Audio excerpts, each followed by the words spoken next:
साथियों, नमो बुद्धाय, जय भीम, आदाब, सत श्री अकाल, नमस्कार। साथियों, हम लोगों ने कितनी बार कहा कि ईवीएम में गड़बड़ी है। बहुत लोगों ने हमारी बात को समझा और माना। ईवीएम के माध्यम से गड़बड़ी लगातार की जा रही है, पर कुछ लोग नहीं मान रहे थे। कांग्रेस के नेता माननीय राहुल गांधी जी ने वोट चोरी किस तरह से की जा रही है उसके विषय में काफी विस्तार से सबूतों के साथ बताया कि किस तरह से कर्नाटक में वोट चोरी की गई और किस तरह से हरियाणा का पूरा इलेक्शन वोट चोरी के माध्यम से लूटा गया। और फिर उन्होंने बताया कि किस तरह से ये वोटें काटी जा रही हैं। ये सारा पैटर्न उन्होंने बताया 3 प्रेस कॉन्फ्रेंस करके। लेकिन उस सब में भी लगातार एक बात आई कि वोटें केवल काटी ही नहीं जा रही हैं, वोटें बढ़ाई भी जा रही हैं। और वो जो वोटें बढ़ाई जा रही हैं वो ईवीएम के माध्यम से बढ़ाई जा रही हैं। वोटर लिस्ट में जो बीजेपी के विरोध में वोट जो हो सकती हैं, जिनके विषय में वो जानते हैं कि ये बीजेपी को वोट नहीं मिलेंगे, विशेषकर एससी एसटी की और ओबीसी की और साथ में माइनॉरिटी की जो वोटें, मुस्लिम समाज के जो वोटें हैं, जिनको वो मान के चलते हैं कि ये नहीं मिलेंगी, उनकी वोटें काटी जा रही हैं और उनकी वोट काट के बीजेपी के लोगों की वोटें, फर्जी वोटें बढ़ाई जा रही वोटर लिस्ट में। लेकिन इस सबके बावजूद भी, इतना होने के बाद भी ईवीएम के माध्यम से वोटें बढ़ाई जा रही हैं। जैसे आप देखें, इसका सबसे बड़ा उदाहरण तो 2024 का लोकसभा चुनाव। 2024 के लोकसभा चुनाव में 4,46,46,885 वोटें बढ़ाई गई। 4,65,46,885 वोटें बढ़ाई गई। और इतनी वोटें बढ़ाने के बाद जो बीजेपी को सीटें ज्यादा मिली वो थी 79, 79 सीटें ज्यादा मिली। अगर ये 79 सीटें आप माइनस कर दो तो बीजेपी 160 पे सिमट जाती है, अगर इसी को मान ले तो ये जो वोटें बढ़ाई गई वो किसमें बढ़ाई गई हैं? ईवीएम के माध्यम से बढ़ाई गई, मशीनों में बढ़ाई गई हैं वोटें। और बाकायदा वो जो पूरी लिस्ट है, वोट फॉर डेमोक्रेसी ने जो पूरी डिटेल में दी है और एडीआर ने जो अपनी रिपोर्ट दी है, उसके माध्यम से बिल्कुल स्पष्ट है कि वोटें कैसे ईवीएम में बढ़ाई गई। जैसे एडीआर ने जो बताया कि 542 लोकसभा सीटों पर चुनाव हुआ 2024 का, उनमें से 362 लोकसभा सीटों पर जितनी वोटें ईवीएम में पड़ी उससे कम निकली और 176 सीटों पर जितनी वोटें पड़ी उससे ज्यादा निकली।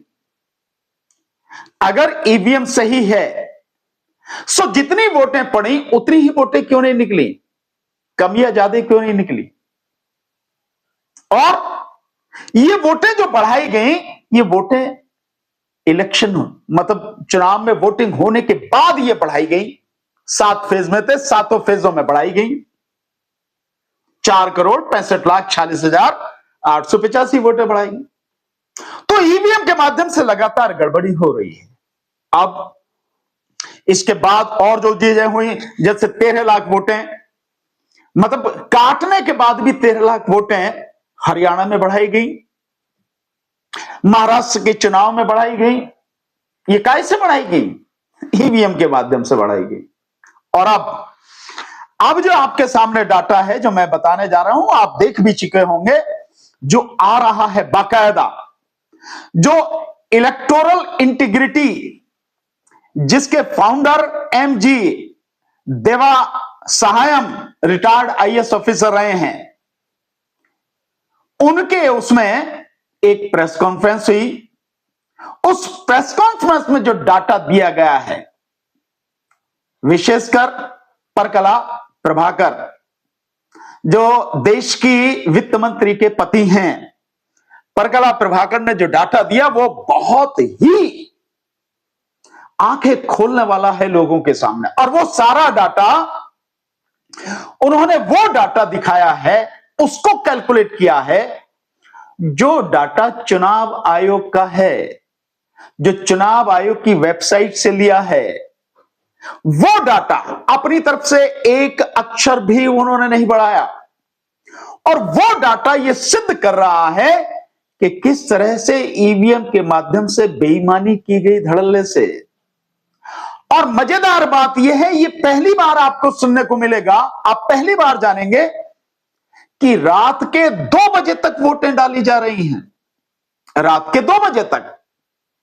पोलिंग कितने बजे बंद हो जाता है आंध्र प्रदेश में? ये 2024 का जो लोकसभा चुनाव हुआ उसी के साथ में आंध्र प्रदेश में विधानसभा का भी चुनाव हुआ, जिसमें चंद्रबाबू नायडू की जो पार्टी है वो जीती 135 सीटें और उसकी सरकार बनी एनडीए के साथ मिलकर, जिसमें पवन कल्याण जो हीरो है उसकी भी जो पार्टी है जनसेना, उसने भी 21 सीटें जीती, बीजेपी ने 8 सीटें जीती, उनकी सरकार बनी। सो रात के 2 बजे तक। इलेक्शन कितने बजे तक खत्म हो गया? 6 बजे, शाम के 6 बजे इलेक्शन खत्म हो गया। 5 बजे जो डाटा दिया chief electoral officer, chief election officer जो आंध्र प्रदेश का है, उसने डाटा दिया शाम को 5 बजे कि आंध्र प्रदेश में 5 बजे तक 68.04% वोटिंग हुआ है, 68.04%। और 8 बजे, 6 बजे तक वोटिंग होती है, तो 8 बजे इलेक्शन कमीशन दे रहा है। अब सीईओ नहीं दे रहा, chief election officer Andhra Pradesh नहीं दे रहा, अब ECI, election commission of India, चुनाव आयोग दे रहा है 8 बजे। क्या कह रहा है कि 8 बजे तक 68.12% वोटिंग हुई, यानी कि 0.04%, 0.08% वोट बढ़ गई। वही चुनाव आयोग रात को 11:45 पर बताता है कि नहीं, 68.12% नहीं, वोटिंग हुआ आंध्र प्रदेश में 76.50%, 76.50%, मतलब 8.38% वोट बढ़ गया। कितनी देर में? 8 बजे से लेके 11:45 पर यह खबर दी गई है ईसीआई ने, यानी 3.25 घंटे में, 3 घंटा 45 मिनट में 8.38% वोट बढ़ गया। यही नहीं रुकता इलेक्शन कमीशन। इलेक्शन कमीशन 4 दिन बाद फिर बताता है कि नहीं, जो वोटिंग हुई वो 76.50% नहीं, वो वोटिंग हुई 81.79%। तो ये कैसे बढ़ रहा है डाटा? किसके माध्यम से बढ़ रहा है डाटा? और ये जो वोटिंग हुई है, यानी कुल मिलाकर जो वोट बढ़ा दी गई, वो वोट बढ़ा दी गई 13.75%। 13.75% वोटें बढ़ा दी गई, जिसका नतीजा एनडीए, जिसमें टीडीपी, चंद्रबाबू नायडू की पार्टी, पवन कल्याण की पार्टी जनसेना और बीजेपी तीनों शामिल थे, तो जो चंद्रबाबू नायडू की टीडीपी थी उसको मिली 135 सीटें, और जो पवन कल्याण की पार्टी है जनसेना, उसको मिली 21 सीटें, और बीजेपी को मिली 8 सीटें। कुल जो सीटें थी वो 175 थी, और इनको, एनडीए की जो तीनों पार्टियां जिनको मैंने बताया, इनको मिला के 164 सीटें मिल गई। और बाकी जो 11 सीटें थी, वो जो एक दूसरी पार्टी है जो पहले मुख्यमंत्री था, उसको चली गई।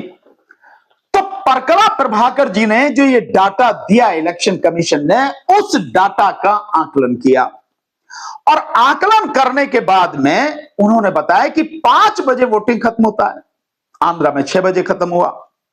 6 बजे वोटिंग खत्म होने के बाद 8 बजे से लेके रात 2 बजे तक वोटिंग हुई। 8 बजे से लेके 11:45 तक जो वोटिंग हुई, उसमें जो वोटें पड़ी हैं, वो वोटें पड़ी हैं जो टोटल पोलिंग बूथ हैं 46,000 पोलिंग बूथ पर 8 बजे से लेके 11:45 तक वोटिंग हुई। और जो 11:45 से लेकर रात को 11:45 की बात हो रही है, रात को 11:45 पे, और उसके बाद रात को 2 बजे तक वोट पड़ी। वो जो वोट पड़ी 11:45 से लेके 2 बजे तक, वो 3,500 पोलिंग बूथ पर पड़ी। और इन 3,500 पोलिंग बूथ पर इन 2.25 घंटों में 11:45 से लेके 2 बजे तक 17,20,000 वोटें पड़ी। 17,20,000 वोटें, मतलब हर 20 सेकंड में एक व्यक्ति वोट डाल रहा था। 14 सेकंड लगते हैं ईवीएम मशीन को सेट होने में। यानी एक व्यक्ति ने वोट डाली तो उसके बाद, उसके वोट डालने के बाद जो मशीन दोबारा से वोट डालने के लिए तैयार हो, सेटिंग हो उसकी, उसमें 14 सेकंड लगते हैं।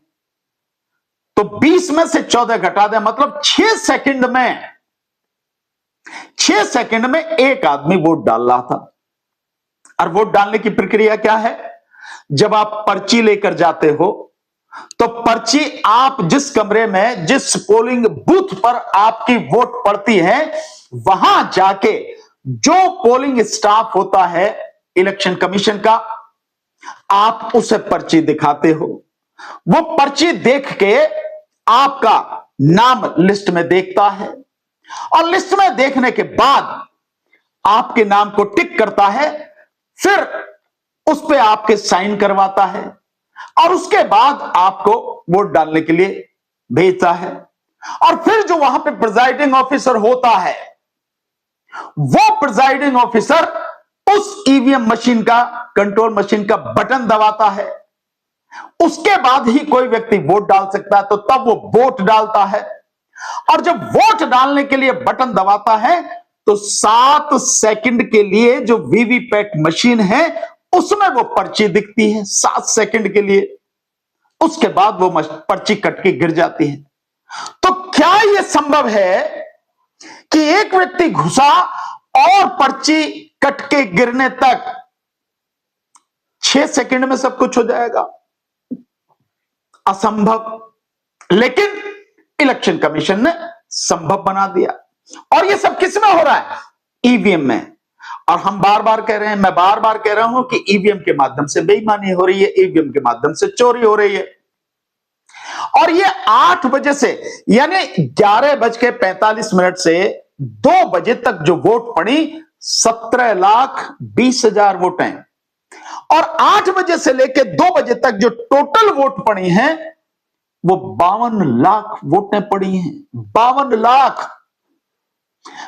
लाख वोटें बढ़ाई गई।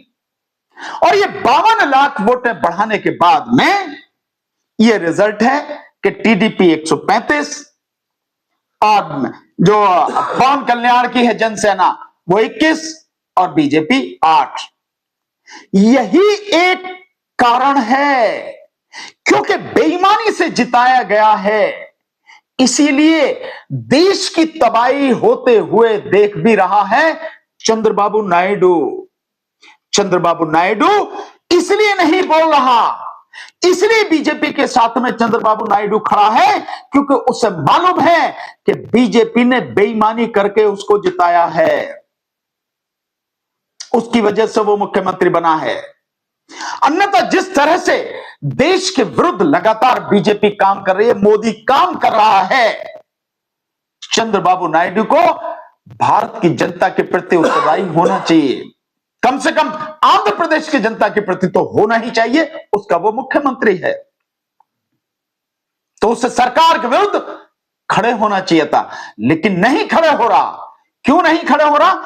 असली कारण यह है कि बेईमानी से 52 लाख वोटें बढ़ाई गई, जिसमें वो पूरी तरह से शामिल है खुद भी। उसकी वजह से जीत के आया और वो मुख्यमंत्री बना बैठा है, तो देश जाओ भाड़ में। और मजेदार बात यह है कि ये जब 13/5/2024 को 5 बजे से 8 बजे के बीच में जो वोटिंग बढ़ी है, जिसे सीईओ जो है आंध्र प्रदेश का, वो कहता है कि 68.04%, और इलेक्शन कमीशन 8 बजे कहता है कि 68.12% वोट बढ़ा, यानी 0.08% वोट बढ़ा। तो इसको जब हम वोट में कन्वर्ट करते हैं तो 34,000 वोटें पड़ी, मतलब 2 घंटे में 34,000 वोटें पड़ी। और उसके बाद में ये 46,000 बूथों पर हैं, और उसके बाद में 8 बजे से लेकर 11:45 के बीच में 8.38% वोट बढ़ा, मतलब 35 लाख वोट, यानी 2 घंटे में मात्र 34,000 वोट, और 3.25 घंटे में 35 लाख वोट, और फिर 2.25 घंटे में 17 लाख वोट, 11:45 से लेके 2 बजे तक। यह है सारा पैटर्न।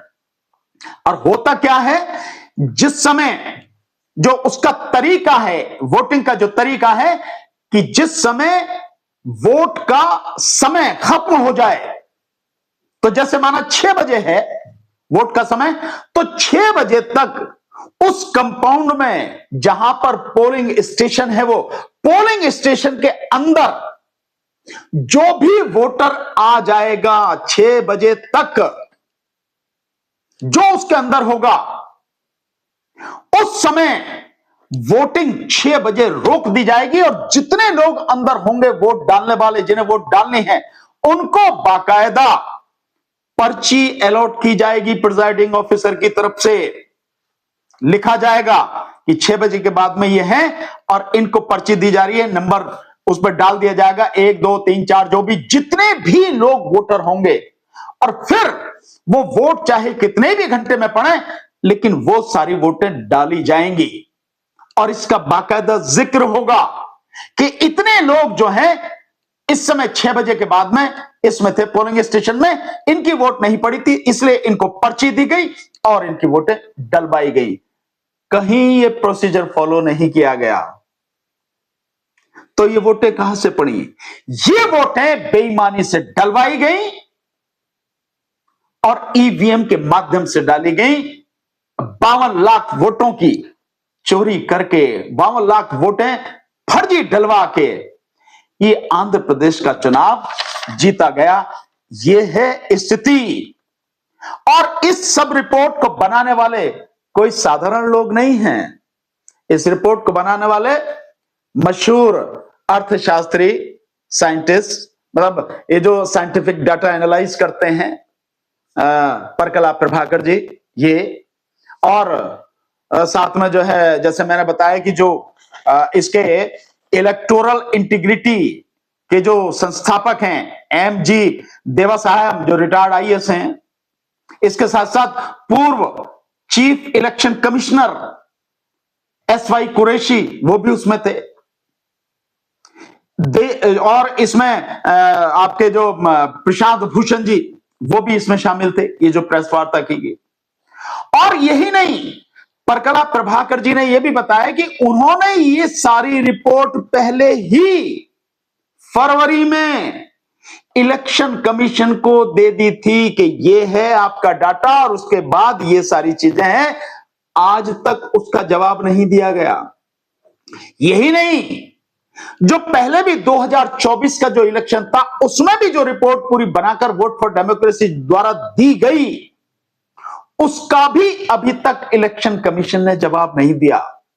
नहीं, राहुल गांधी जी ने जो 3 प्रेस कॉन्फ्रेंस की और पूरी डिटेल में वोट चोरी करके दिखाई सबूतों के साथ, जो बताया उन्होंने, उसका भी जवाब आज तक नहीं दिया गया।